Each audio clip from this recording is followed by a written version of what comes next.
God bless in the wonderful name of Jesus Christ. Welcome to this wonderful occasion of Remnant Adventures in the Word. The Toledo Bible Gardens on the air, live and somewhat colorful. This is Craig Martindale on the 29th of September, 2019. And once again, we are set, purposed for the defense of the gospel, as the great Apostle Paul stated in Philippians 1:17. Going through some files this past week, I came upon a stack of papers. It was under a heading called 2 Timothy. And I go, well, what is this? To myself. And I pull it out, and there's 120 pages of handwritten work on 2 Timothy, and it looks like my handwriting. I said, what the heck is this? Where's this been?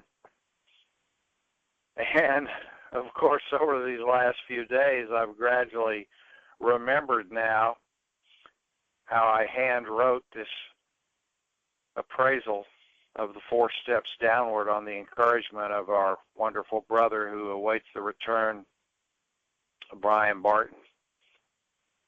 Brian and Deb and Brendan and I went to West Virginia for a few days at a timeshare, and Deanne drove up and joined us for some fellowship. And one of the things I had brought along, and this was in December of 2014, was, as I recall, 7 or 8 pages I had started to write on the 4 steps downward of 2 Timothy. It's right in front of me here. And I had Brian read it and asked him what he thought of it, and he just shook his head and said, this is amazing. You got to keep going. So really, it's interesting. I wasn't sure if this was worth the time at the time, based on where we were in our lives and what we were studying together and working on. And that's way before we had done any kind of telephone teaching hookups like we do, internet hookups. So I went on, and over it took me a few months. Matter of fact, it might have taken on and off throughout. No, let's see. I mailed it out to the Remnant. I have a cover letter here where I mailed it out at the end of February 2015. So there you go. It took around 3 months to handwrite, for the most part, on this 11.5 by 14 legal size, front and back, a 100-page study of the 4 steps downward. And I'd certainly like to make this available to you. Some of you like to get things through email where you can then print it off yourself. Some would rather like a hard copy. We'll do our best to arrange. Some of you that have been with us in these studies since 2015 might check your files and remind yourself that is sitting there. I had forgotten all about this, and yet as I reviewed it this week, I was pleasantly amazed and blessed to see that, for the most part, the things I hand wrote on the perspective of these 4 steps downward, I have indeed taught over these weeks. As we come to the concluding chapter of 2 Timothy, I think I'll work from these sheets. So now that they're here, I said to Bruce and Valerie on the phone this morning that it's like finding money. We that love the Word, who rejoice in the Word as one who findeth great spoil, in other words, caches of riches and treasures that we didn't know we had access to, was like finding money. It really is, even if I do say so myself, a beautiful and brilliant piece of work. And for the most part, you can even read my handwriting. How do you like that, Bible fans? I started this paper, and I thought I'd just read the first page or so, and then I'll work from it this morning. And this is dated 12/18/14. Years ago, Dr. Victor Paul Wierwille, in the mid-1970s, taught from 2 Timothy the 4 downward steps in the degradation and ruin of the church, the assembly, the ecclesia. 1 Timothy sets the reign of the church, while 2 Timothy speaks to its ruin. In each revelation, the appointed and called ministers of the gospel of the glory of God are exhorted to stand and withstand their spiritual enemy, not being ignorant of his devices. For as the great apostle stated in Philippians 4:12 and 13, we are to know how to stand, whether the circumstances abound or are abased. We are to continue to do all things through Christ, which strengthens us.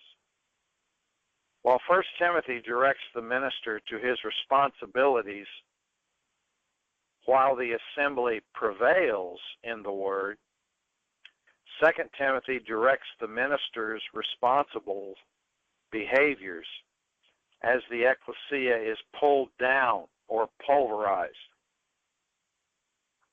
The 4 scriptures that we will examine in biblical and spiritual detail: 2 Timothy 1:15, this thou knowest, that all they which are in Asia be turned away from me, of whom are Phygelus and Hermogenes.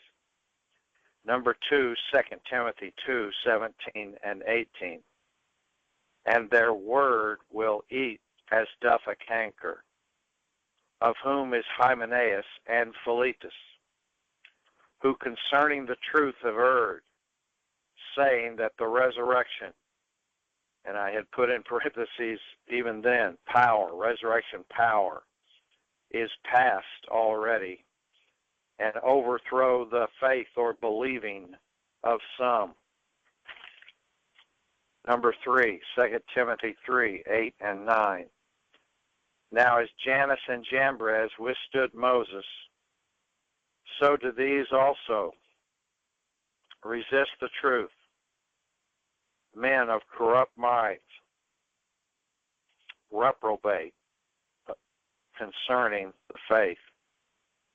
But they shall proceed no further, for their folly shall be manifest unto all men, as theirs also was. 2 Timothy 4:3 and 4.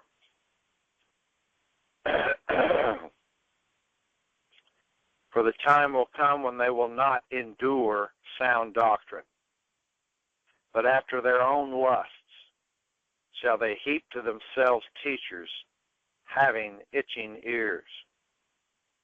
And they shall turn away their ears from the truth, and shall be turned unto fables. I go on to write the number 4 symbolizes God's creative works on earth, so that not only delineations are unveiled regarding God's direct works of righteousness, but also, as in the case of these 4 summarizing sections of Scripture, his defining perspectives regarding the adversary's devices to infiltrate and deteriorate unto ruin the church of the body of Christ. These revelations discern, distinguish, delineate the false spirits of satanic source who assaulted continually the first century church to make it shipwreck and bring it to devastation, thus setting vividly the admonitions to the faithful minister in detail to continue to heed his or her calling in the midst of such loss. Remember, every believer has a ministry to perform, as Dr. Wierwille unveiled in Receiving the Holy Spirit Today, the great book. I believe that's in his section where he is handling 1 Corinthians 12:28 to 30. that wonderful line, every member has a ministry to perform.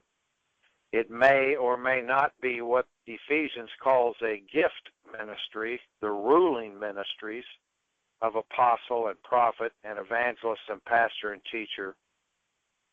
But within every one of us, each one of us, as we make this word our own, as we think it through, consider it deeply, and as we faithfully apply the living word in our minds and decisions through our days, what emerges is long suits in particular manifestations of power from on high. What Dr. Earl would say, duck soup, he'd call it. It's duck soup. Easy as falling off a greased log backwards, he'd say. In other words, it comes easily to you as you allow this word to dwell richly within. So that's why I believe this 2 Timothy presentation and revelation is certainly applicable in these times of apostasy and derangement. And as I said here in the paper, shipwreck, quoting from 1 Timothy chapter 1, of those that were endeavoring to make the church, the assembly, shipwreck. And I remember when Dr. Wierwille taught that concept of shipwreck back in 1974 and 75, 73 and 74 actually it was, where he said, you see, it's a shipwreck. There's just debris floating in the waters. And so each has to grab a piece of debris to survive. And it was months ago, as I was preparing my mind in these 2 Timothy teachings, working it in confluence with our unveiling of the concept of the remnant, that I got to thinking about how each of us, beyond a piece of shipwrecked debris, have actually built ourselves into solid ground so that we are each an island in the midst of the vast oceans of doubt. So you see, tied together his wonderful metaphors for power for abundant living. And then it's interesting, this was 9 or 10 years ago, I came across a novel called The Island of the Day Before. Sort of a fantasy, fictional novel that had a lot of interesting concepts in it, beautifully written by a guy named Umberto Eco, E-C-O, an Italian linguist and philologist, brilliant man. Some of you might recall the movie from years ago with Sean Connery called The Name of the Rose, set in medieval Europe around murders at a monastery. Well, that was based on a novel by Umberto Eco. After I saw the film, I was impressed by the display of these horribly demeaned and distorted monks that all lived together in this ugly place. And yet it also had a theme of scholarship in it and the precious nature of books. So I got the novel and read it, and then I reread it again about a year ago. It's just so brilliantly written. Great detail, great medieval history. You know, a lot of good things and horrible things you read, but it was so well written, I appreciated it. Well, anyway, he later wrote a book called The Island of the Day Before, which was based on the idea that a young man who had indentured himself to serve as a sailor on a ship of exploration out of Portugal, a fully equipped ship, woke up one morning and he was the only one on the ship. He didn't have any idea where everyone had gone, but everything was intact. He had all the food, all the water, all the equipment, all the materials. And so it was an interesting concept. He was a fully rigged, fully equipped, solitary person. Of course, you can see the analogy as I was thinking of years of exile and the remnant concept and all of this. He had everything he needed to live. And then the story goes on to unveil a number of aspects of his getting along and trying to figure out what happened. But the things I most appreciated was the detailing of the equipment, all the casks of water, the barrels of salt pork, the fruit and vegetables stored that he could live with. He had all his body, soul needs supplied. He taught himself how to sail the ship. He was just a cabin mate, young man, didn't really know all the particulars of the riggings and the sails and all of that and the winds, and he pretty much, by practical application of what he had available in his knowledge, learned how to navigate and make this ship move. I thought a lot of that with the Word too. When we end up on our own and have no more access to perhaps the resources and brains that we enjoyed previously, we have to learn for ourselves how to do things in the Word. And that can be done because we all have capabilities and abilities unique to ourselves. And yet all of us can lament that, oh, I don't know this about that, I don't know that about this. And yet at some point you have to stop that and just decide to use what you have. To walk with the Father, to rightly divide His Word, to be skillful in the word of righteousness. This is 2 Timothy. These are days of estrangement, abandonment, betrayal, treason, apostasy. So we have to make up our minds to take what we do have access to, our own abilities, our own resources, and then stand and withstand and set ourselves, set our faces like a flint, like Isaiah says, for the defense of the gospel, the good news of the grace of God. So we are islands unto ourselves, in a sense, therefore leading to, years ago, I had read the great unveiling of the Russian slave system by Alexander Solzhenitsyn called the Gulag Archipelago or Archipelago. Archipelago is a reference to a section of ocean or the sea that has multiple islands spread out within it. In other words, there's a loose unity to it, and yet each island is a government unto itself, a life unto itself, so to speak. So he chose it metaphorically to describe the prison system of under Joseph Stalin, in which millions and millions of Russian people were unfairly tortured and sent to their deaths.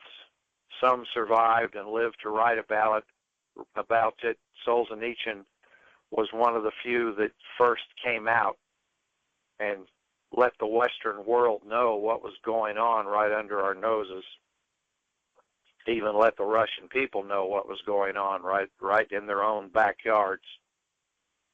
With the great book, The Gulag. Gulag is a transliteration of a Russian word meaning prison. The Gulag Archipelago.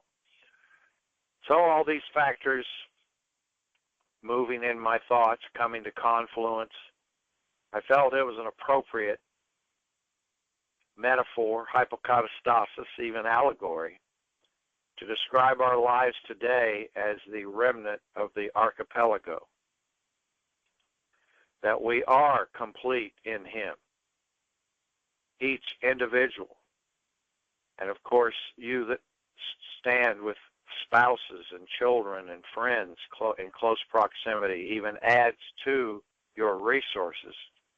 And yet still, when it gets down to it, we are each individuals, fully equipped, like that ship that young man woke up to find himself abandoned to, and yet fully equipped to meet his need, to explore and discover what he could make the most of with his capabilities and abilities. We are all spiritually completely complete. The Aramaic goes to 4 levels of intensity in Colossians 2, 9, and 10. So we are 4 levels of intensity capable to stand even in a time in which the 4 steps downward have been realized.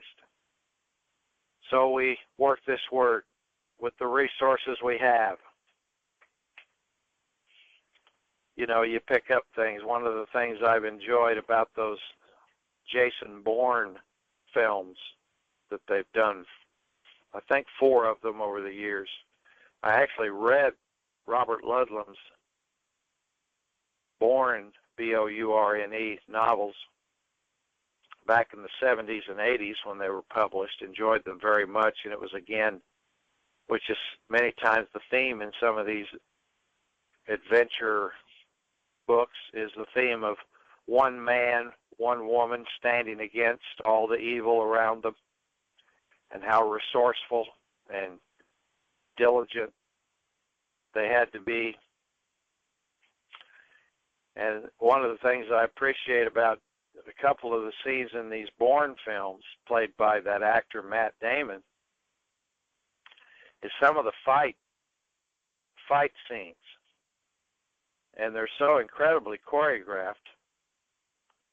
And what impresses me so often in these skirmishes that he gets in is how he uses whatever's available to him in the situation.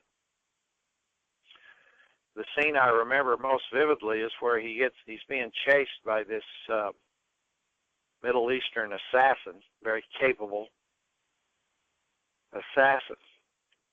And he's jumping through these old rickety buildings and busting in and out of these old homes and apartments crammed on top of each other, and he gets cornered into this little dinky apartment in this Arab city. And here comes the guy at him. And how I've watched it 7 or 8 times. It must have taken him days to film it. But not only does he use his physical body, he didn't have any weapons on him, but he obviously used his fists and his elbows and his forearms and his shoulders and his knees and his feet. But one of the great scenes to me is he grabs a phone book and uses this big, thick phone book to wrap this guy across the face several times, and then he puts the phone book up against the guy's face, and apparently there must be a physics thing involved in this. He punches the book into his face, which must increase the impact from some point of view. I just loved it. And I'm watching that, and I'm going, look, he's using the resources available to him. He's not saying, time out, I don't even have a gun. I don't even have a knife. No, you can't do that. You can't do it in a fight with the prince of the power of the air. You can't sit at some point, you have to quit complaining about what you don't know and start working with what you do know. And from there, building up your resources and building up the walls of fire spiritually about you, and building up the cloud by day and the pillar of fire by night that will comfort and protect you, instead of kicking and screaming, which we've all gone through, I did too, about what I no longer have available to me. So you rise up and claim what's yours. If you got to grab a phone book to beat the crap out of who's coming at you, grab the damn phone book. If you got to grab something else, throw it at them. We are athletes of the Spirit. At some point, which we all have reached, and I trust if you get tempted in this, you'll get over it more quickly now. At some point, you quit complaining about what you've lost, and you build on what you still have. and you fight like the dickens not to let the adversary steal any more of the truth or the resources of holiness from you. And this is 2 Timothy. This is our life. This is our life. This is the present truth. Now, in the paper, I then go immediately to different Bible versions of these 4 scriptures, which I have done, of course, to some degree over these weeks. And I learned this from Dr. Wierwille. He always would use whatever versions of the Word he could get his hands on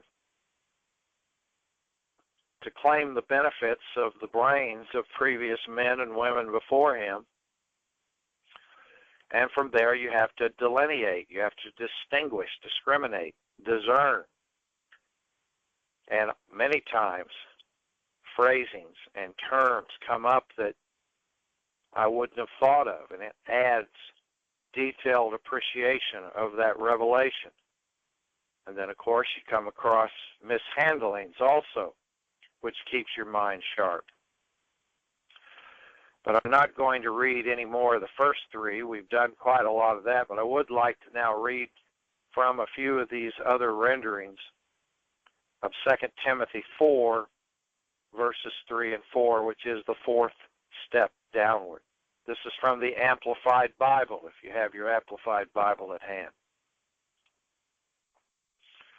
If you have your Amplified Bible, I won't need to talk as loud, will I? Aha.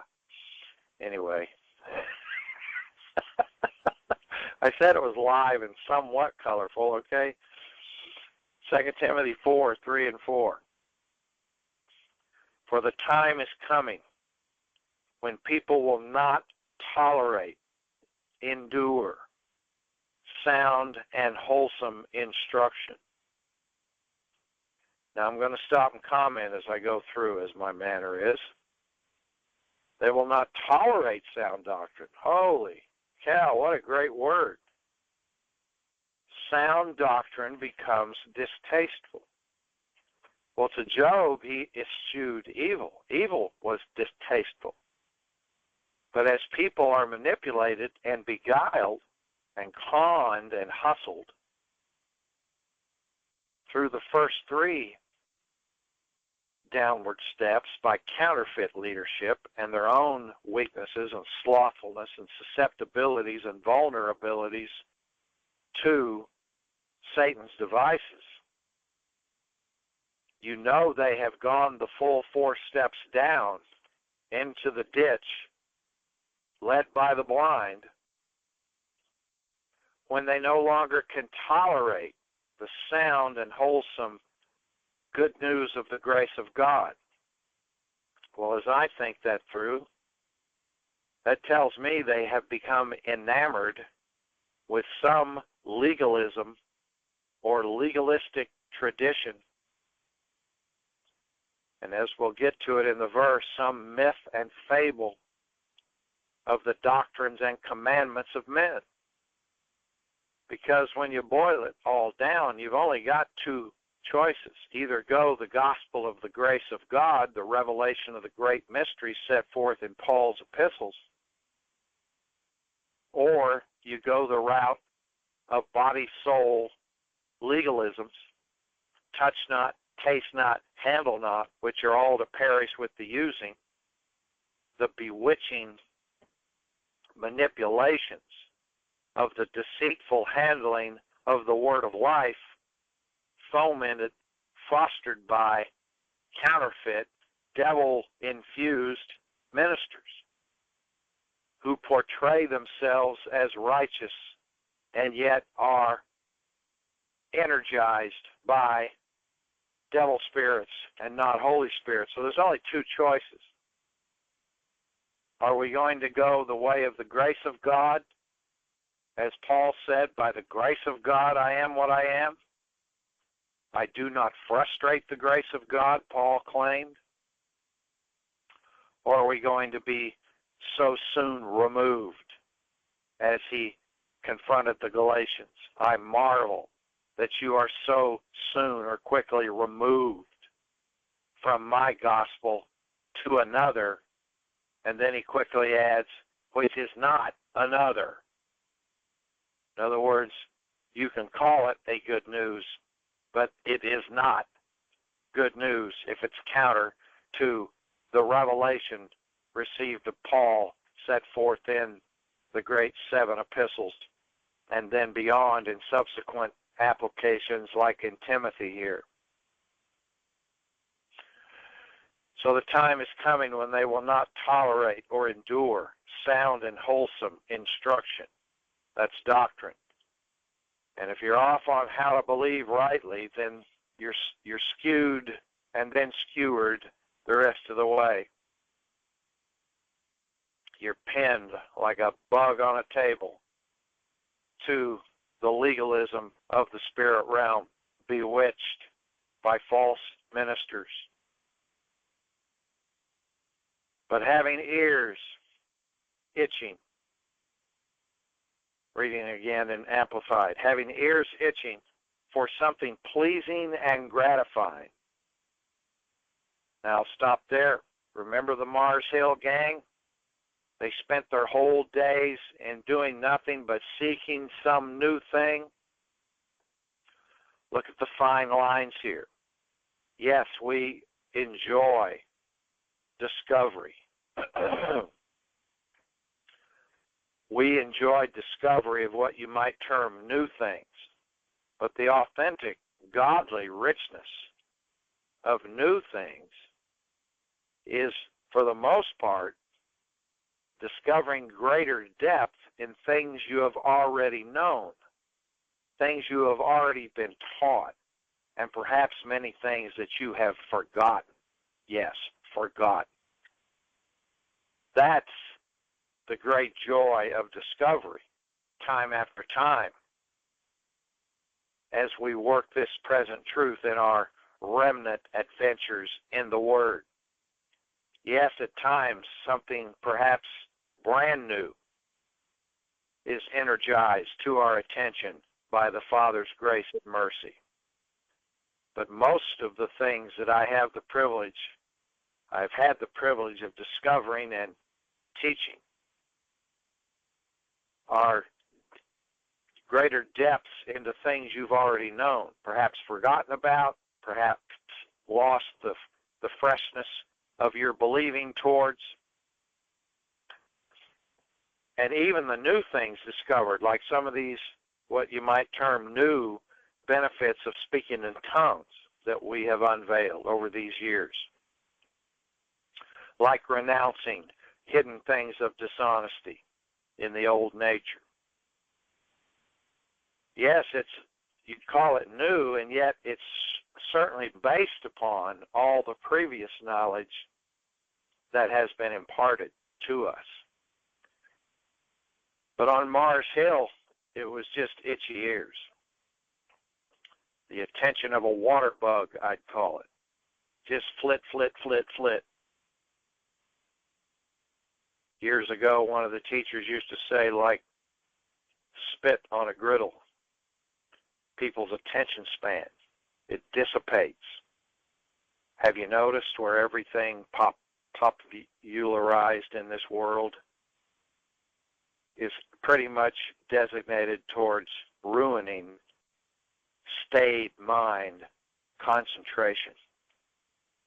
Sure, because it's quicker to slip lies past you when the habits of the world creep into your mental habits. The whole penchant and push is to ruin the great richness of staying your mind and deep considerations and deep, in-depth investigative thought. Now, this can be done from extremes. The world either bores you so deeply that it becomes almost painful, or they throw so much at you in such fragmented, distracting ways that you don't have time to consider one point made until they jump to another one. you have to fight both aspects of it, from the old nature and from the senses realm. So when they do not tolerate or endure sound and wholesome instruction, somehow both extremes are involved. People become bored with the truth, and you have to lay blame not only on themselves, but on how their teachers have handled the word without verve, without charismatic energy, without true energizing, but have simply mouthed the truth, even though accurate on paper, quite mundane and becoming routine, provincial, pedestrian, so that people become bored with great biblical concepts. That's, of course, for the most part, you got to blame the ministers who have not themselves stayed energized, but have subjected themselves to the enslavement of spirits of slumber, spirits of stupor. They have gone soporific, and the truth has become just strings of solecisms and fable. So both aspects hit those that no longer endure sound and wholesome instruction. And yet, as boring as a teacher is, if you find that resolve in your own heart, and I believe many of you have done that, that's why you're with me in these days. In your own way, you have fought through that mishandling. Remember when Jesus taught the people in Israel, the Gospels specifically say that he taught them not as the Pharisees, for he taught them with boldness. So the droning, boring, soporific handling of the Old Testament by the Pharisees was superseded by the grand fire and enthusiasm and boldness, fearlessness of Jesus Christ. This you have to always keep alive in your mind, even when you're going over truths that you've reviewed thousands of times.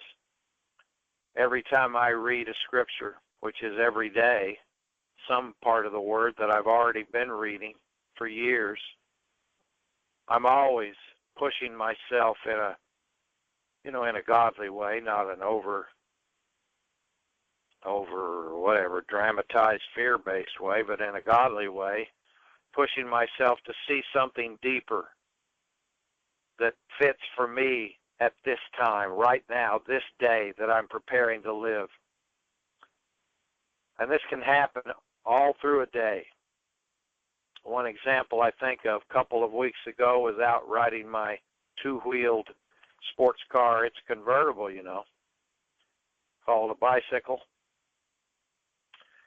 And at the time, I was preparing to teach you on the concept of mark and avoid from Romans 16:17, and I had studied that morning the word scopeo, the word for mark, and in reading the definition from Bullinger, his concordance, I was running this through my mind as I was off on a side street. I like to ride through the neighborhoods where the traffic's real thin, and I like to, wherever possible, up on sidewalks, so I'm not worried about the nutty drivers. But it gives me time to think. It's refreshing, very refreshing, especially when I've spent hours in the Word. It's very refreshing to take a breath and get out there and pedal my old two-wheeled sports car. But I was thinking through how this word scopeo, one of the defining attributes of it was that it means to see something from a distance, to see it far enough away that you can prepare to avoid it. So I just pulled out of where I'd gone into my local bank here, and I was coming down this side street. And us bike riders are always aware of the wild animals on the loose, especially dogs. And, of course, most of them are on leashes. But this one yappy, snappy little bird brain, waste of space barking thing, four-legged barking thing, would always bark at me behind a fence at this certain street. So I'd gotten where it didn't startle me anymore. But I looked down the street, maybe 100 yards, and this thing's out in the road. Same damn dog. Well, guess what I thought of? Scopeo. Father has allowed me to see it from a distance so I can avoid it. So there was a turnoff right there. As soon as I saw that little dumb yapping mongrel, I said, well, I ain't going that way. I don't need revelation for this. I got the word. I see it from a distance. Mark it, avoid it.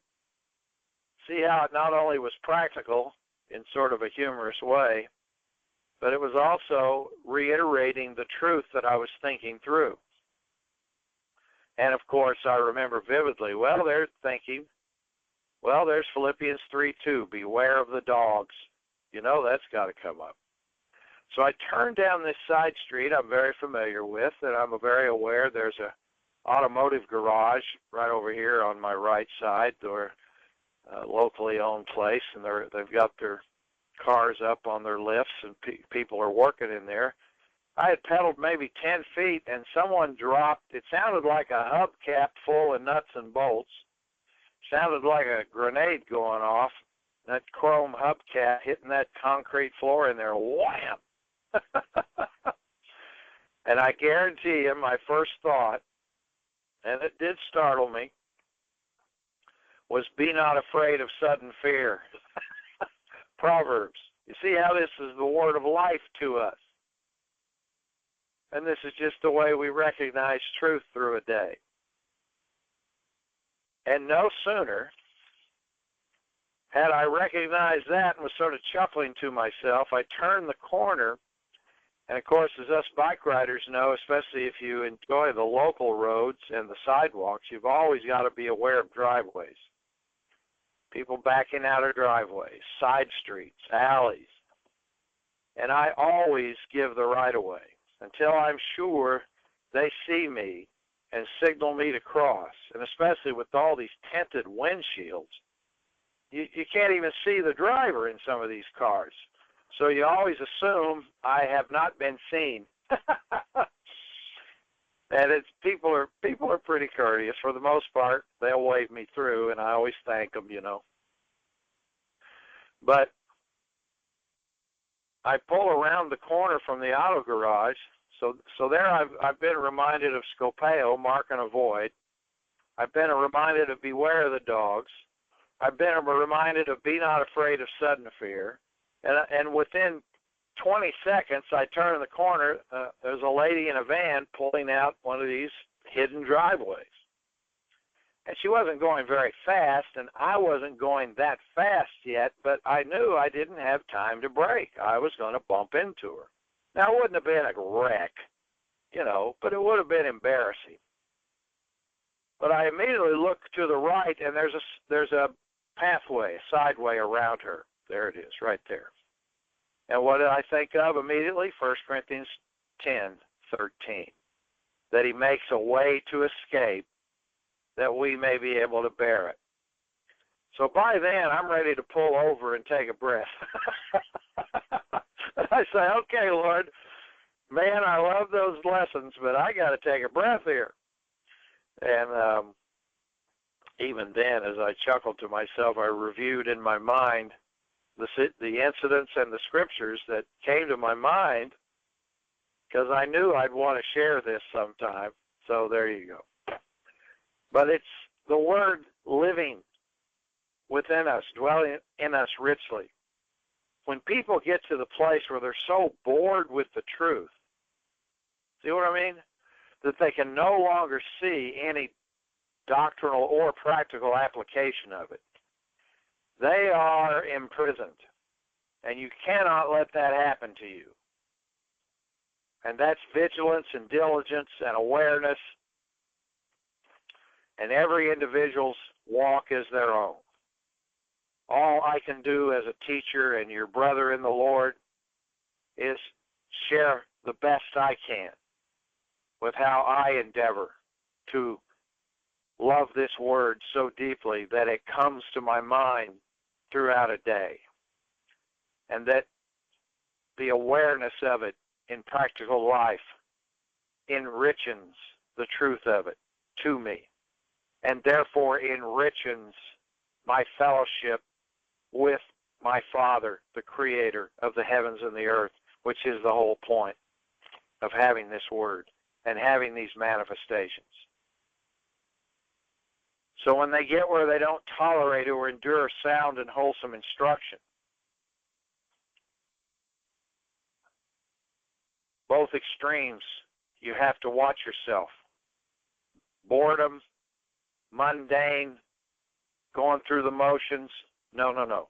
You gotta slap yourself upside the head, so to speak, and wake yourself up. Many times the best way to do that is just speak in tongues. Fire it up. Don't they have a phrase in the world, being taken for granted? Yeah.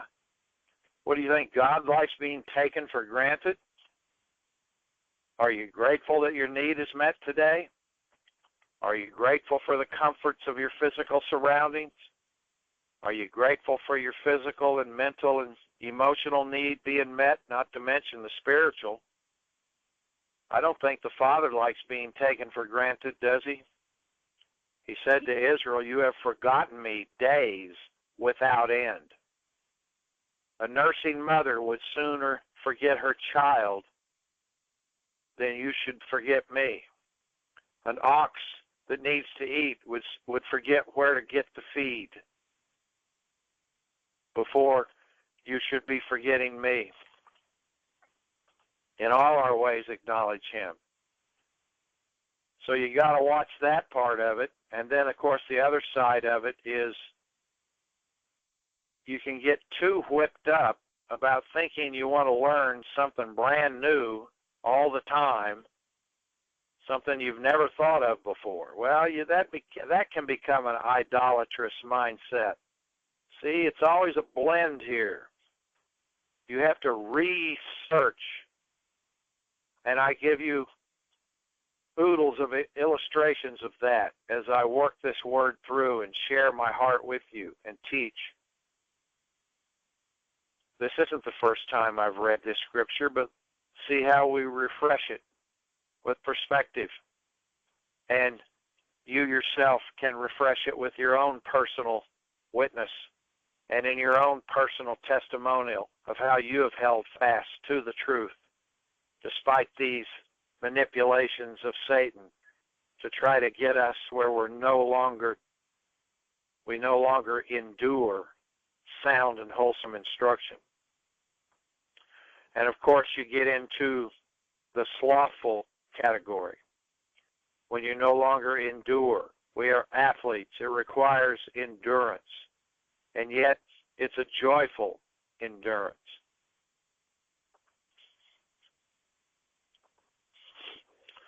We all get hit with little irritations that would keep us from our chosen tasks in performing the works of Jesus Christ and greater. So you endure through it because your motivation supersedes the irritation. Well, let's move on. But having ears itching, what a great figure of speech. Of course, literally ears itching is one thing, and an itchy ear is certainly an irritation. They are irritated unless they have verification of their old nature impulses. But having ears itching, back to the Amplified.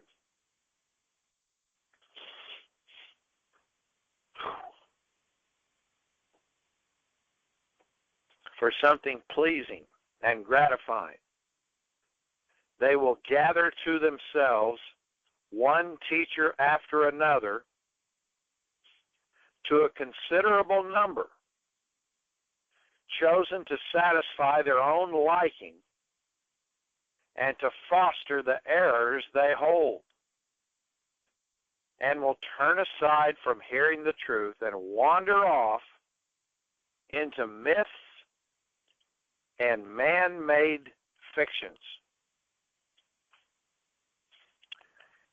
And in this paper I wrote that I had forgotten about, reviewing it this morning, I have a whole section on these teachers they heap to themselves. And there's one particular part I saw that I would like to share with you. While I'm looking for it, you should go to 1 Corinthians 11, because the phrase out of here is they will gather to themselves one teacher after another, to a considerable number, chosen to satisfy their own liking and to foster the errors they hold. You see, there's your slothfulness. They get confronted by a genuine, energized minister. They get confronted, but they don't like it. So they go find them another teacher who can verify their old nature habits and give them excuses for it, instead of renewing their mind up and beyond and obeying the true teacher of the Word. And after you've done that a few times, what happens? You no longer recognize an authentic teacher. 2 Corinthians 11. That's what I mean. Here, I finally found it.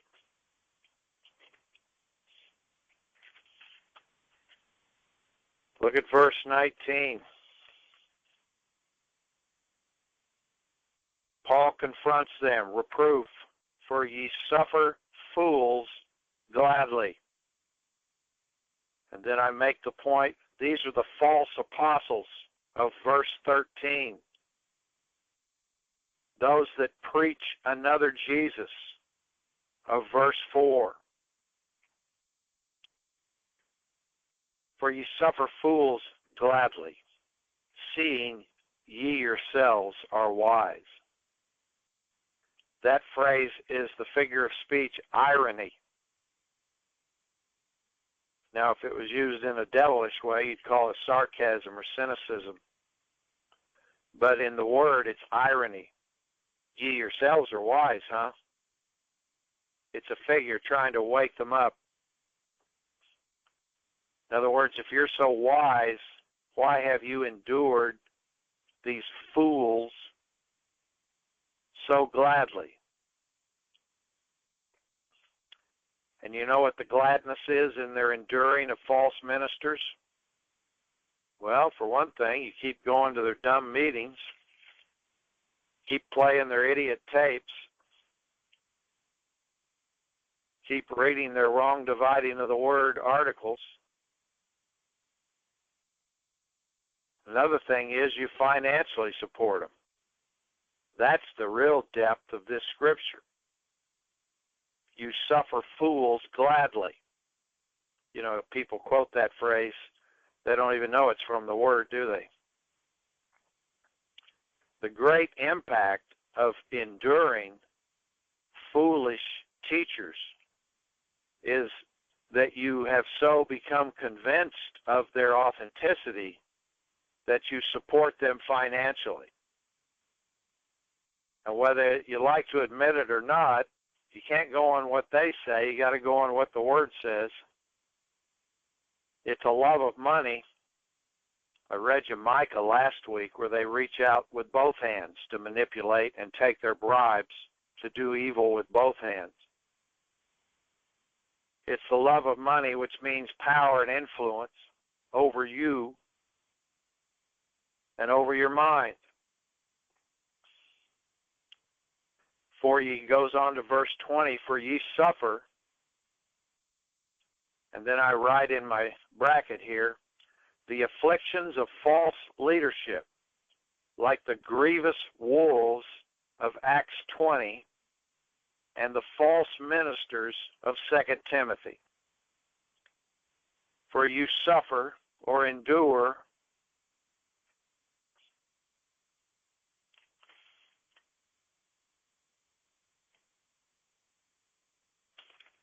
if a man, false leader, bring you into bondage. The Amplified reads, if a man assumes control of your souls and makes slaves of you. When they have so manipulated your attention that you faithfully give of your resources to them, that's this Amplified. If a man assumes control of your souls, your soul is under their control. The Spirit's in them. Now, if you give to an authentic minister by a free will choice, and God's working in you, His Word effectually working in you, that's different.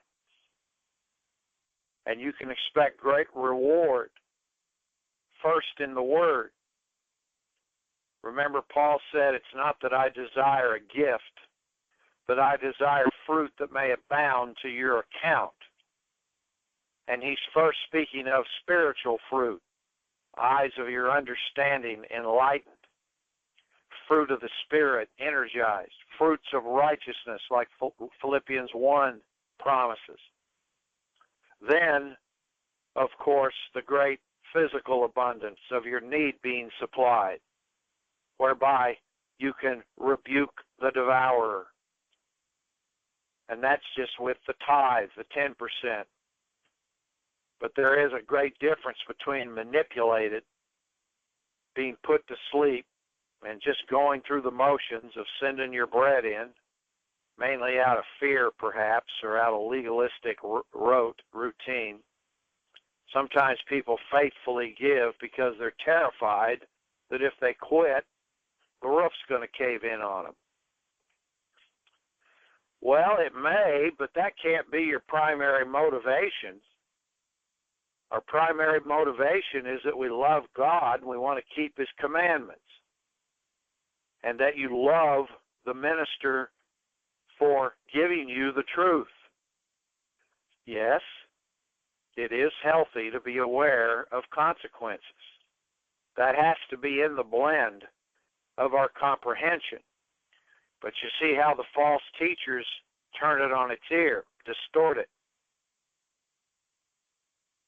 It's a subtle, if not adamant, preaching of consequences. If you stop giving, everybody's going to get sick, you're going to go broke, you're going to, if that's the primary motive. And it takes an honest person to recognize this, and of course most of them aren't because consciences are so seared with a hot iron. But it takes an honest person to realize, am I mainly giving because I'm terrified that the devourer is going to eat my lunch? Nothing wrong with being aware that that is a possibility. It's a blend of thought. That's only mature. Come on. But the greatest has to be the love in your heart. Remember when Moses asked for abundance of resources to build the tabernacle? People gave of their own free will thankfulness for being delivered out of Egypt.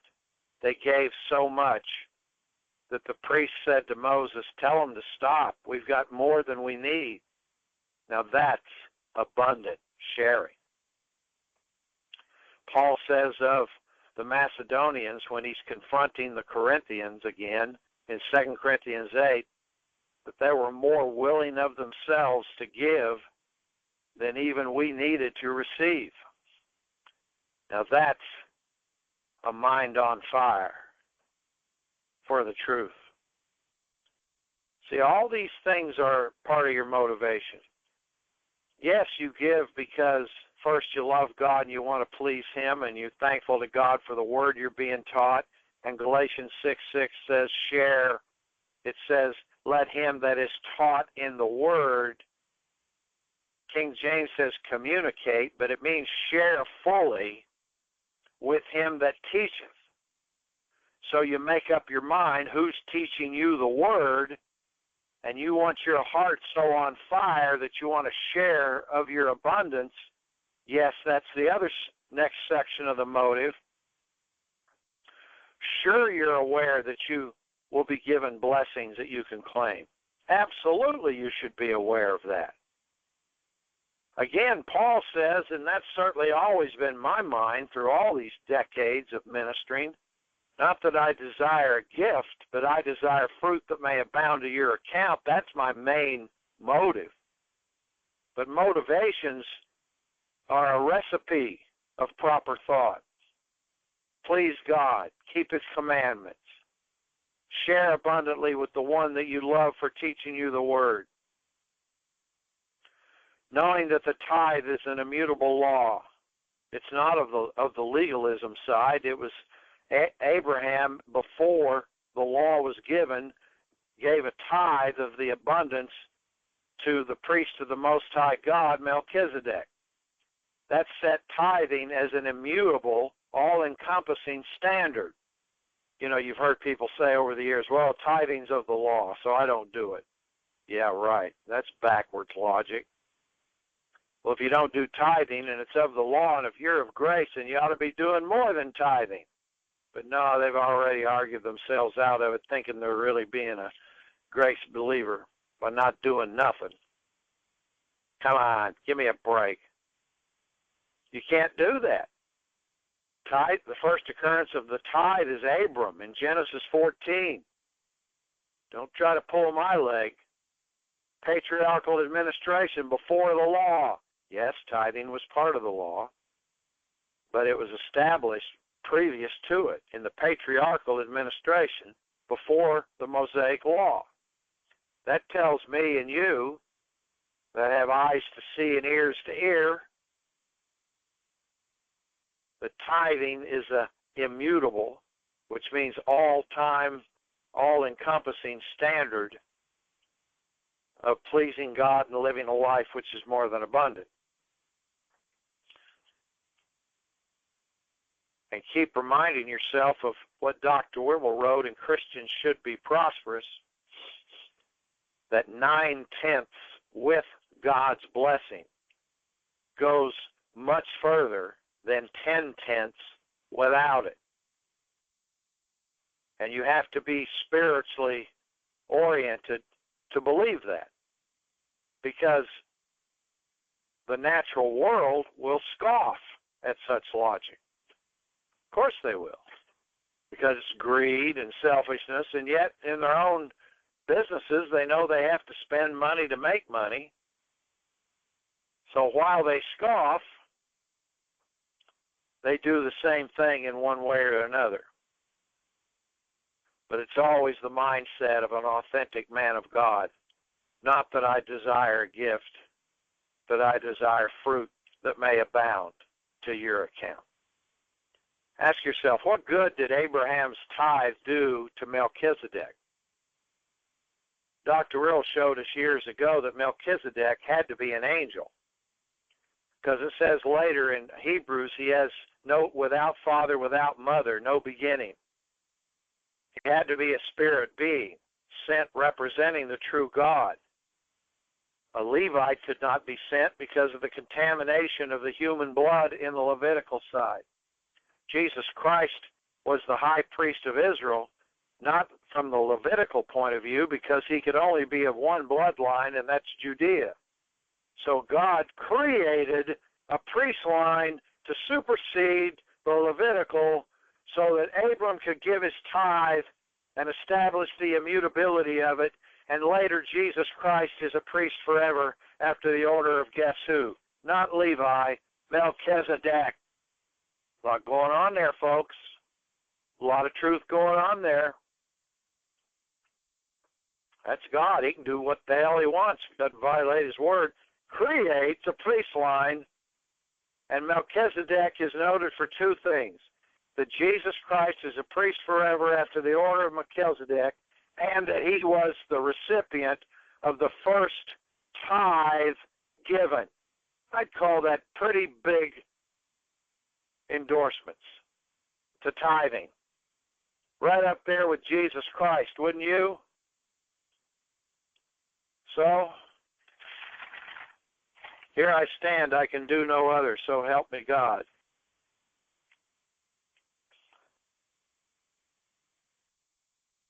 That's where they really turn you into a fool.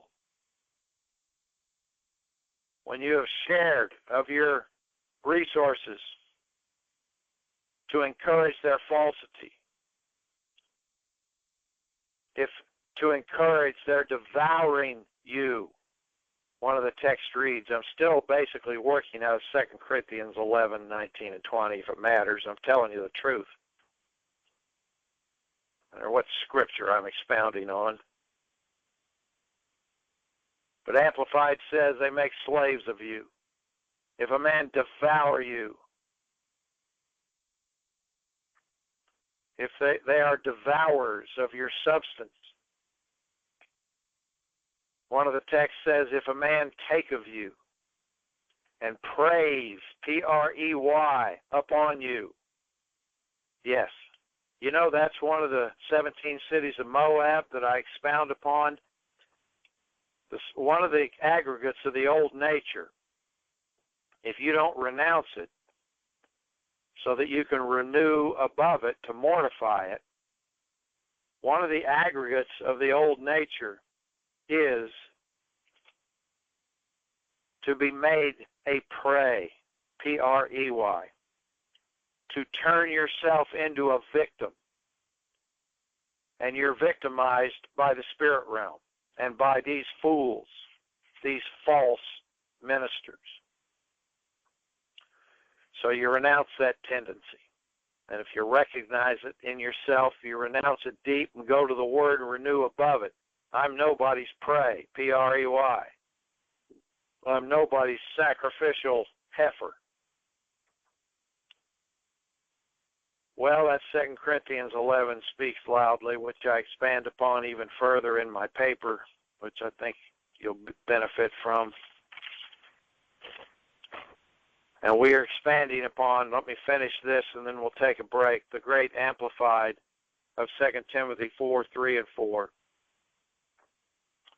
For the time is coming when people will not tolerate or endure sound and wholesome instruction. And that time is now. I just added that. But having ears itching for something pleasing and gratifying, they will gather to themselves one teacher after another, to a considerable number, chosen to satisfy their own liking and to foster the errors they hold, and will turn aside from hearing the truth and wander off into myths and man-made fictions. That's what we're working to avoid. All right, let's take 10.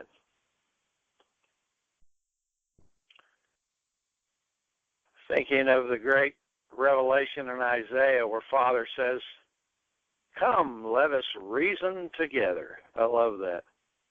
Isn't that what we are doing when we go to the Word with a proper mindset of love and believing? We are reasoning together with the Creator of the heavens and the earth, with the Spirit connection, the DNA of Jesus Christ, connecting us to the God and Father and Creator, that we are reasoning together with Him as we search these scriptures. I often think of 1 Corinthians 12 coming right on the heels of the enumeration of the manifestations and this tremendous admonition of verse 11. I love very much. But all these, referring to the previous detailing of spiritual matters, and especially referring to the 9 manifestations of verses 8, 9, and 10. But all these worketh or are energized by that one and the self-same Spirit. Dr. Wierwille called that a triple reflexive. And Spirit is usage one, God the giver. Dividing or distributing to every man, and of course that refers to each believer, severally, idios, his own, each believer, his or her own, as, according as he or she, the believer, will. And the word will is boulomai, which means mature deliberation and careful consideration, careful and diligent determination. So this is how we come to the Word as the Word of life. Even when we're just enjoying the reading of it, we read it with attention and believing, and this wonderful attitude of respect for the author as we come to reason together.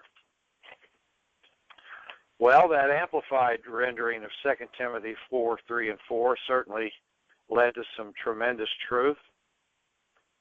I'd like to read the Lamsa Bible of this fourth step downward. For the time will come when men will not listen to sound doctrine. You see, that's intriguing. They'll find every excuse they can think of not to go to the Word, not to carefully consider the truth. And usually it's always the justifiable problems of their families and their jobs and their health. This all makes appropriate excuses, appropriate rationale for ignoring the Word in your private study. Well, obviously, those don't have to be distractions.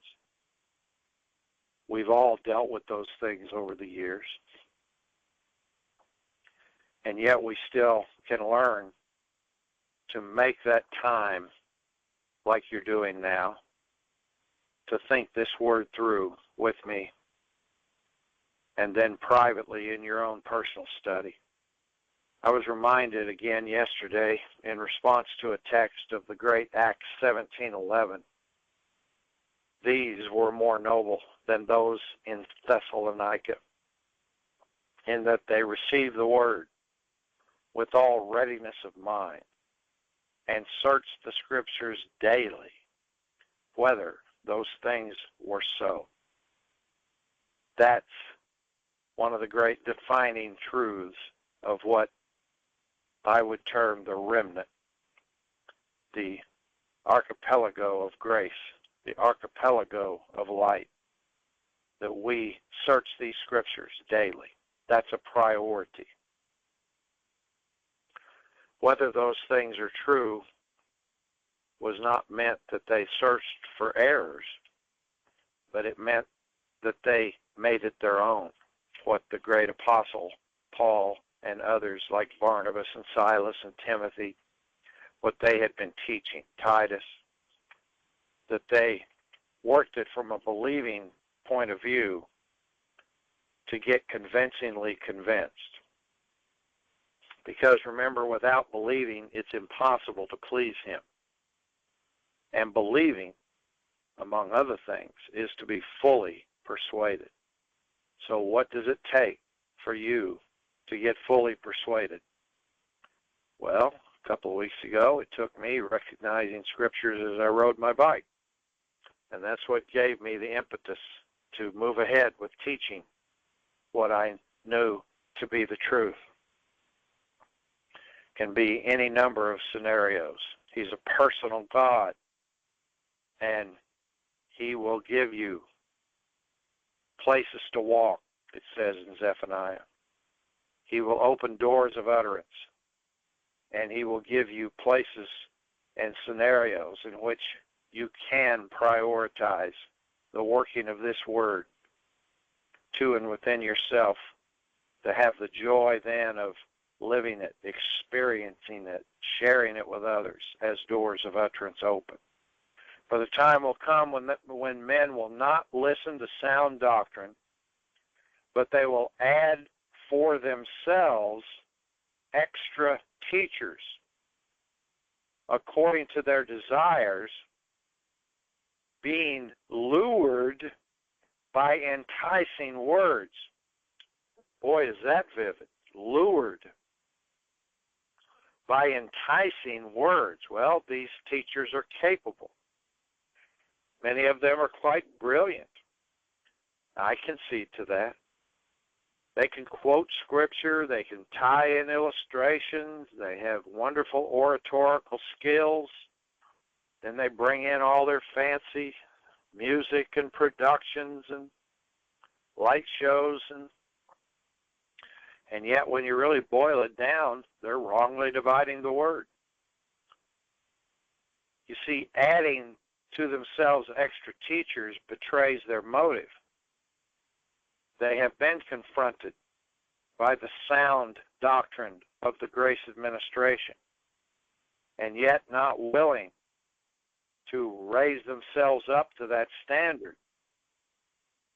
They can always find plenty of others blabbing doctrines that agree with their old nature impulses, the old nature selfishness, the old nature idolatry that is festered and formed in those hidden things, unrenounced, unrevoked. So they're out there in droves. The spirit realm will provide them, and they add to themselves. This is why it's very important that you make this your own, that you're convinced within yourself by your own private and personal time in the Word that this truth is genuine and authentic. And then it goes on to say, and they will turn away their ears from the truth, and they will turn to fables. That's Lamsa. Now, sometimes when you read these versions, you just have reiteration, but then you run across great unique phrasing, like we just read, being lured by enticing words.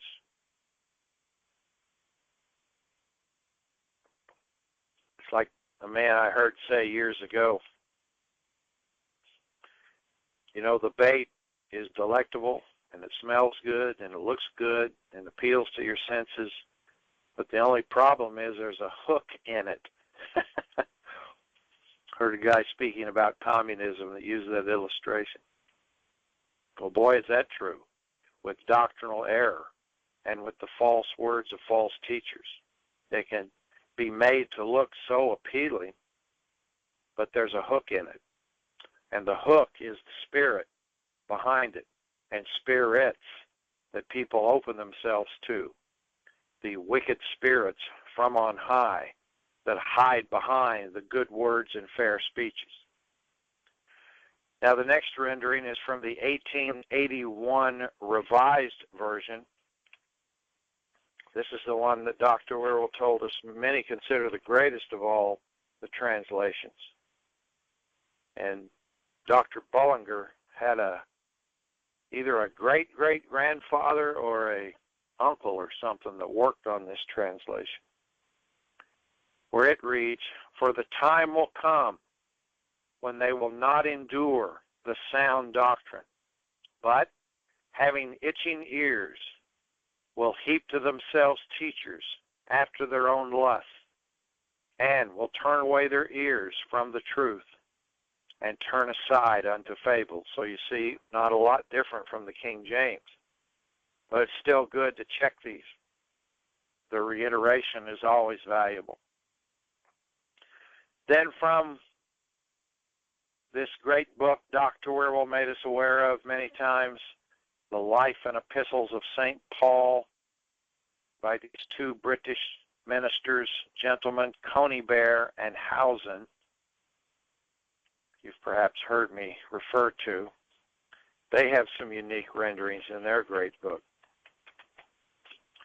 Conybeare and Housen, for a time will come when they will not endure the sound doctrine, but according to their own inclinations, wow, they will heap up for themselves teachers upon teachers to please their itching ears, and they will turn away their ears from the truth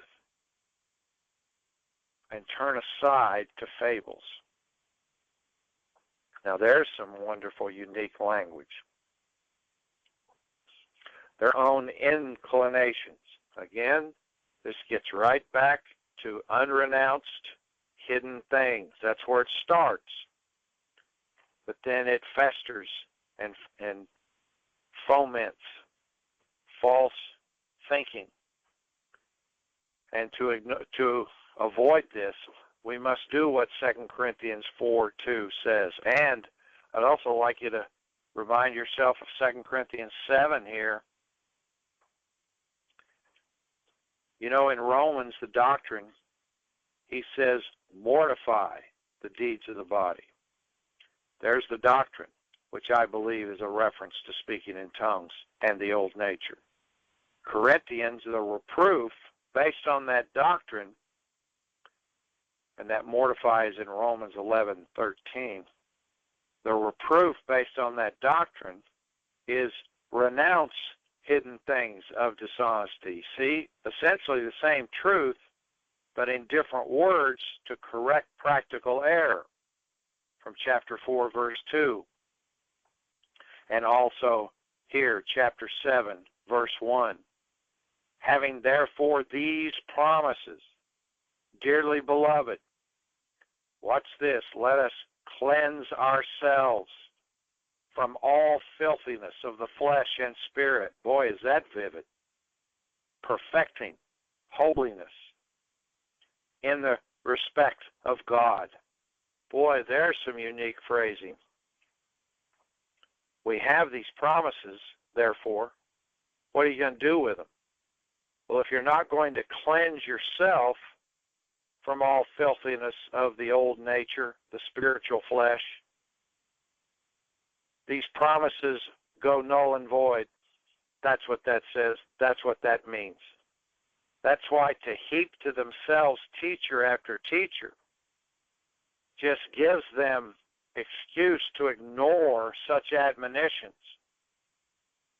This is why you can listen to every teacher in the world, and yet no teacher can do this for you. And of course, most of those teachers won't encourage you to do that for yourself. They will come up with all kinds of senseless faith excuses for ignoring the great manifestations of power from on high. All kinds of mental gymnastics and doctrinal calligraphy to distract from the essence of the word, which is that every truth must fit in the framework of the manifestations. No teacher can do this for you. Only I can do this for myself. Cleanse ourselves. That's renouncing hidden things. That's mortifying the deeds of the body. So there you've got it in doctrine. You've got it in reproof. And here you got it in correction, Galatians 5.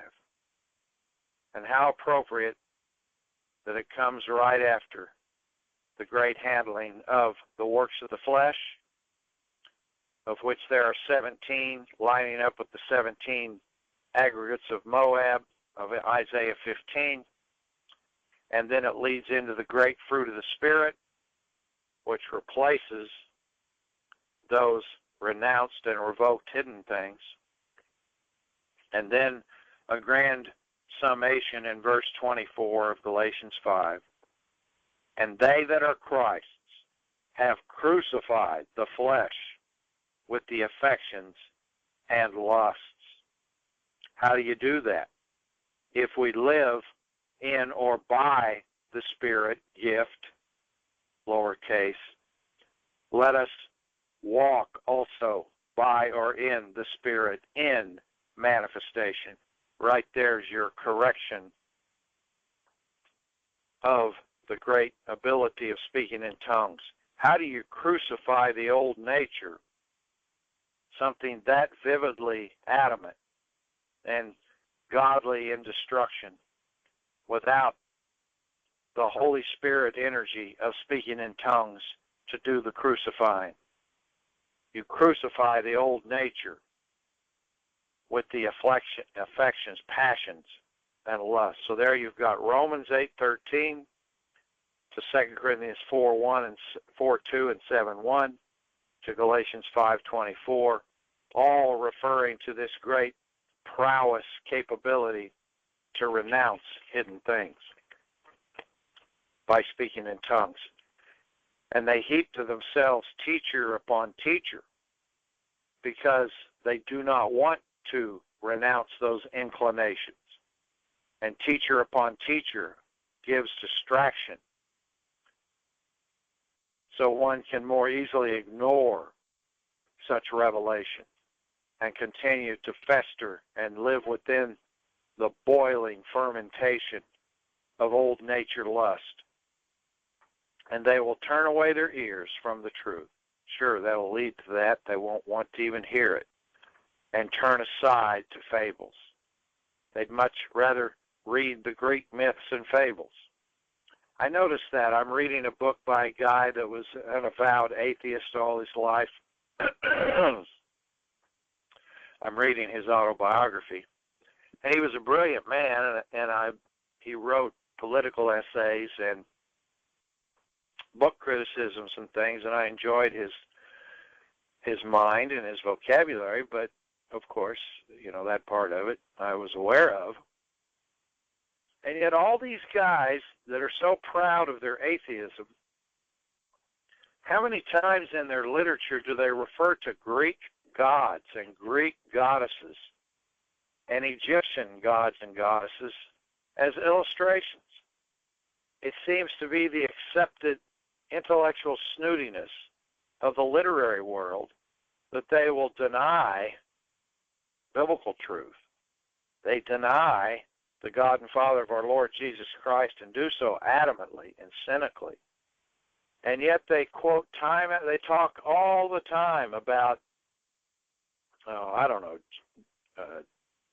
Jove and Epaphroditus and Hermes and Mercury and Cerberus, the three-headed dog, and they all love Dante's Inferno, which is just sheer paganism. Especially Roman Catholics love Dante's Inferno. That documents all their doctrinal error about heaven and hell and death and all that jive. They're just so contradictory. They have learned to be comfortable with their conundrums. They have learned to be comfortable with their enigmas. They have learned to be comfortable with the contradictions that they allow in their two-faced brains. Well, we don't do that. We renounce the hidden inclinations so we can renew up to set our affections on things above. And the rest of them wallow with all their counterfeit gods, all infused of devil spirits. Every idol has an associated devil spirit, Dr. World taught us. Whether it's in the physical realm or whether it's just in a mental paradigm, whether it's in emotional states where people worship certain emotions, and that rules all in their logic, their spirit moving that. Now, I also have in my paper here renderings from the Greek interlinear,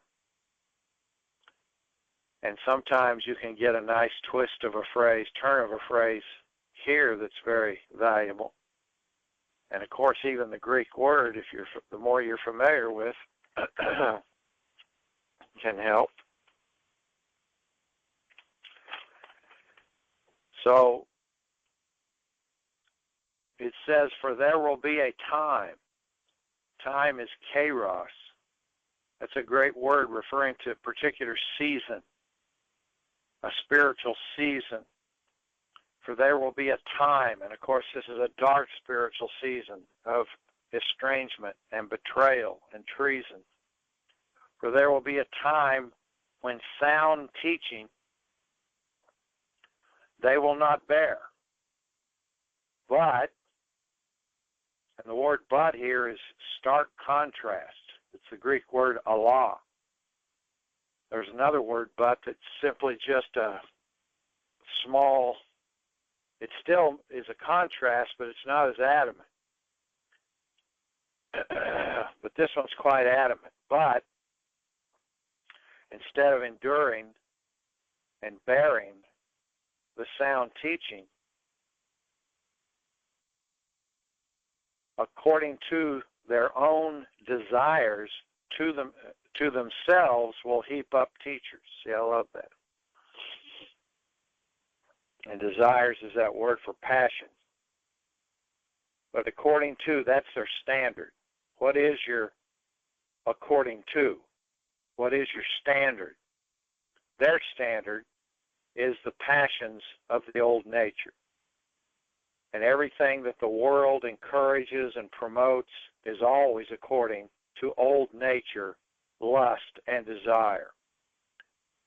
And the world has just made life all to revolve around what they call the subconscious or the unconscious. And I've said this before,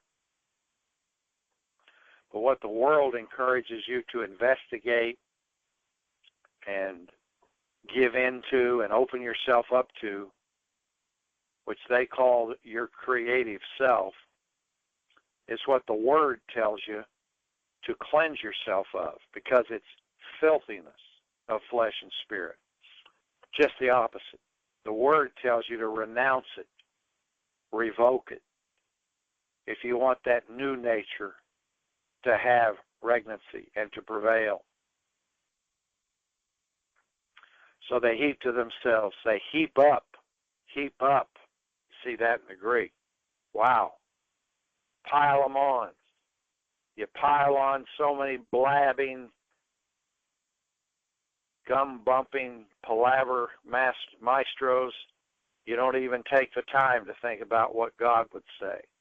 You can turn on the television, go on the worldwide, Googled up, enter McGoofy, and just fill your mind with baloney hours on end. Keeps you from having to consider that you're no longer enduring sound doctrine. Find that teacher that best agrees with your theology, as Dr. Earl put it once. Well, we want the Word to be our standard, don't we? So they pile them up, teachers, because their ears are itchy. And from the truth, the Greek preposition, apo, indicating the source, from, they move away from the truth. They turn their ear from the truth, and then they turn away unto fables, muthos, M-U-T-H-O-U-S. They turn aside unto those fables. You see, in Dr. Earl's literals, an intriguing phrase, as we've read before, but let's look at it here. He reads, there will be a time when they will not tolerate the sound doctrine, but according to their own lustful desires, they with itching ears will pile up various teachers for themselves. They run to this false minister, that false minister. They run to this self-help, self-proclaimed genius of life. Oh man, you can find them on PBS, you can find them on network, you can find them on cable, you can find them on the internet. What do they call life coaches? You talk about the height of arrogance. And from what I see, it's usually women that call themselves life coaches. They don't know God from a knock upside the head. They don't know the integrity and accuracy of the Word from Immanuel Kant or Wittgenstein or Nietzsche.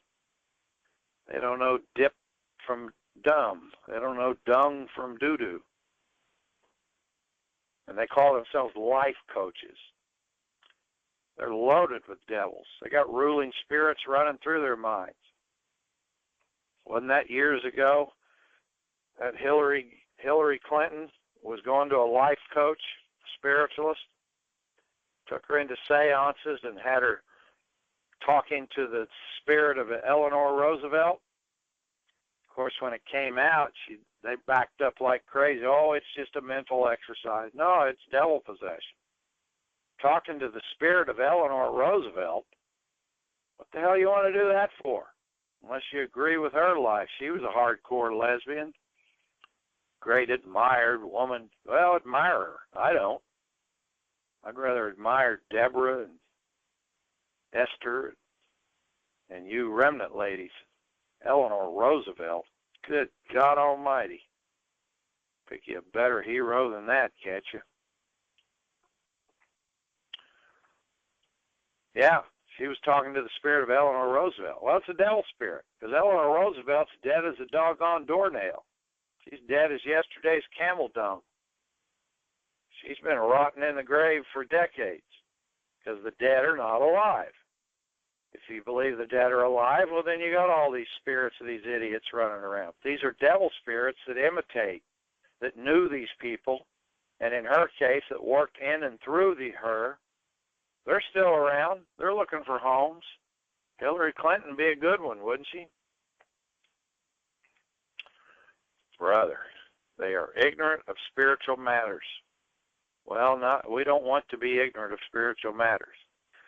But I guess that's what it takes to get rich and famous. You got to be a spiritual dodo, so the spirit realm will elevate you with your dubious abilities to the top of some aspect of the subculture and zeitgeist and get you wealthy and famous, and that's what they contend is the height of life. Well, not for us. They pile up teachers. And here's Dr. Wervel's great line. They will turn their ears away from the truth and will be jerked aside to myths. I love that. They're jerked aside. They're jerked unto being jerks, that's for sure. Somebody told a joke once, what's the definition of a fisherman? Somebody with a jerk on each end of the pole or something. But they're lured. They'll be jerked aside to myths. No offense to you fishermen, it was just a joke. But Dr. Earl's great line, jerked aside. He loved to fish, so he probably got a chuckle out of picking that as part of his literal translation according to usage. Wow. I added a note on my paper here, by devil energies. That's the jerking, by devil energies. Then I also worked quite in detail. Wears me out to read this. I wrote out every one of the companion Bible's notations on each of these 4 steps downward. Man, oh man. Where did I get all this energy? Well, I think I know where, but I'm glad I don't have to do it again. So I wrote out every one of Dr. Bullinger's great notes. And so let's go through a few of these. I understand this can be tedious at times, but it's helpful. Hold your attention the best you can, and when you see yourself drifting away, you take a break, get on your 2-wheeled sports car, or whatever you do, go fishing, then come back to it. But let me track through a little bit of this if you don't mind. We've got it. I'm looking at my clock correctly here, yeah. Let's take a few minutes on. I just wanted to show you the background of how I've worked this thing. And this is the paper we can get out to you for your further investigation. And some of you already have this. You might have forgotten about it like I did. I'm the guy that wrote it. I forgot I had it. And yet I think it was of godly design because, as I've told you, as I worked back through the early pages, I realized I've taught, for the most part, all the major points I wrote. There's just a lot of background and detail that is valuable if you want to go back through it. So clearly writing all this, little did I know, was great preparation for what we've been doing the last few months. But 2 Timothy 4, 3 and 4, for the time, season, this is from the Companion Bible, will come, will be, when they will not. Now he does quite an expansion on this word not. Love it. It's very adamant. They will not, expressing full and direct negation, independently and absolutely. In other words, emphasizing the free will choice to allow themselves to be so spiritually influenced to their detriment that they will not endure sound doctrine. See how you work this stuff through? He goes on to say, not depending on any condition expressed or implied. Well, I'm not sure I get that, because it seems like the condition is all the previous steps downward. So see, I don't have to accept that angle, because I think that's contradictory. It may apply in other places this Greek word is used. But certainly the point made, expressing full and direct negation, independently and absolutely, in other words, free will choice of each of them, not to endure sound. Now the word sound has got quite a pedigree behind it. He refers to 1 Timothy 1:10 in its occurrence, and then he gives several illustrations that it's used in health. This is the medical word, hugiano, for being sound in your physical health. And he gives several examples here, which I had looked them all up previously. Paul uses it in a moral sense, okay, soundness of ethics, soundness of moral, of course, based on the truth of the word. Then he goes to the word doctrine here. It's the Greek word didaskaleia, same word in 1 Timothy 4:6. And this is a word that occurs in a number of places in the word. But after, now here's your standard, according to kata, K-A-T-A, governs two cases, the genitive and the accusative, and denotes two motions, vertical and horizontal. With the accusative, which is our situation here, it denotes horizontal motion along which the action proceeds. It's like that's your pathway. It's their pathway, their mind path, their groove of the brain. Their pathway is their own lusts. So you have to stop and check the context again. You can get so wrapped up into one word, I can forget what it's referring to. So I take back up a little bit. That horizontal pathway along which their actions proceed, which is to what? Not endure sound doctrine, is their own lusts. See? Unrenounced, unrevoked. Those impulses that shape their thinking, along which the action proceeds. Remember, he said in Jeremiah that they have an idol on every street. That word that illustration from Jeremiah 11:13, if I'm recalling correctly, not only was a physical reality of the times, but it was also an amplified metaphor that if they had eyes to see and ears to hear, showed them their minds, their own minds, the thought processes, the pathways, that they had allowed every logical, as they would call it, reasoning action of will to result in idolatry. Now that's having a mind scorched. So no matter what angle of logic they approached it, they would always end up with something in the creation that they worship above the Creator. So that's the kata, along which the action proceeds. Sometimes it includes the purpose or intention, absolutely. The destination to be reached, see how that ties to Jeremiah 11? See, this is what I do in my own mind when I work. Some of this may not transliterate in an electrifying teaching, but I'm just trying to reason it through with you, show you how I work this. The destination to be reached, well, the destination determined by their decision, independently arrived at, not to endure sound doctrine. The destination is that idol on that pathway, that street, that lane, that alley,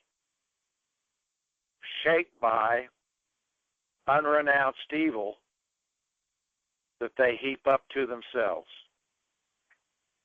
That's pretty darn good. It has regard to the duration of the motion. Think of that, duration. In other words, they have spent whatever time necessary to reach the adamant, independently arrived at conclusion. They have taken whatever time it took within their own mind, between their own ears, to decide not to endure sound doctrine, but instead to ignore their real spiritual need and heap to themselves teachers having itchy ears. Well, let's stop there so I don't drive you too crazy with all that detail. But bless your hearts. What a joy. As you work these details, you reach these grand conclusions personally for yourself, that you will stand and withstand in a day and time and hour in which we live, that you will not succumb to the false teachers, and that you refuse to forsake or reject the grace of God in our administration and time. All right. God bless you. See you next week.